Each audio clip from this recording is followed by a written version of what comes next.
ऐका ना, माझं हृदय धडधडतंय.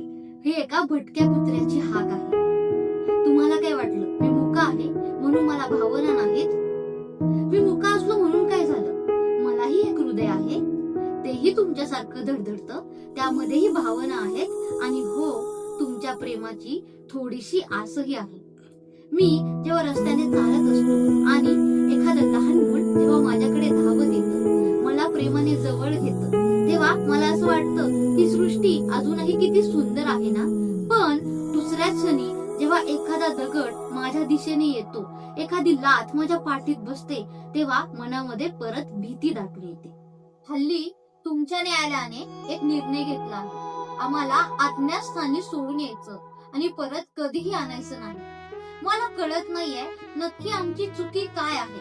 कारण आम्ही कधी कुणावर अत्याचार करत नाही, चोरी करत नाही, कुणावर अन्यायही करत नाही. मग आमचं नक्की चुकलं तरी काय? तुमच्या समाजामध्ये कित्येक बलात्कारी लोक, गुन्हेगार लोक, चोर लोक मोकाट फिरत आहेत आणि त्यांना तुरुंगवास व्हायला कितीतरी वर्ष लागतात. मग मला कळत नाहीये की आमच्या निर्णयाबाबतीतच एवढी घाई का? आमचं नक्की चुकलंय काय? आम्हाला बोलता येत नाही, आम्हाला आमच्या हक्कांसाठी लढता येत नाही, ही आमची चुकी आहे का? हो, कधी आम्ही भुंकतो, कधी आम्ही चावतो, पण आम्ही वाईट आहोत म्हणून आम्ही असंही करत नाही. तर आमच्या बचावासाठी केलेला आमचा फक्त तो एक प्रयत्न असतो. तुम्ही जर आम्हाला अन्न दिलं, पाणी दिलं, एक सुरक्षित जागा दिली, आमचं लसीकरण केलं, तर आम्ही तुमचं आयुष्य सुंदर करू. आम्ही तुमचे शत्रू नाही आहोत, आम्ही तुमचे मित्रच आहोत. मला फक्त एवढं सांगायचंय की कृपा करा आणि आम्हाला कुठेही नेऊन सोडू नका. कारण या रस्त्यावरच आमचं अख्खं आयुष्य गेलं आहे. हे रस्तेच आमचं घर आहे. हे रस्तेच आमच्यासाठी सर्व काही आहे. तेव्हा मला तुम्हाला एवढंच सांगायचं आहे की आम्ही कधीही तुमचे शत्रू नव्हतो. मला मान्य आहे, कधी आम्ही भुंकतो, कधी आम्ही चावतो, पण आम्ही वाईट आहोत म्हणून आम्ही असं करत नाही. तर आमच्या बचावासाठी केलेला आमच्याकडून तो फक्त एक प्रयत्न असतो. तुम्ही जर आम्हाला अन्न दिलं, पाणी दिलं, एक सुरक्षित जागा दिली, तर आम्ही तुमचं आयुष्य नक्की सुंदर करू.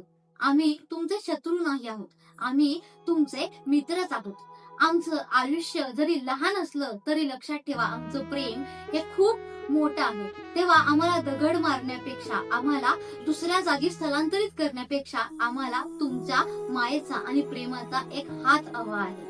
कारण आम्ही तुमचे कधीही शत्रू नव्हतो आणि नाही आहोत. आम्हाला फक्त तुमचं प्रेम आणि माया हवी आहे.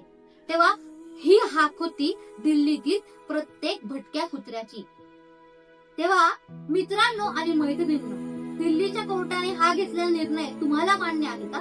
कारण मला तरी असंच वाटतं की भटक्या कुत्र्यांना शेल्टर होम्स मध्ये ठेवण्यापेक्षा त्यांचं लसीकरण करणं, त्यांची नसबंदी करणं, असे कितीतरी उपाय आपण करू शकतो. तेव्हा तुमचं यावर काय मत आहे हे मला कमेंट मध्ये कळवा.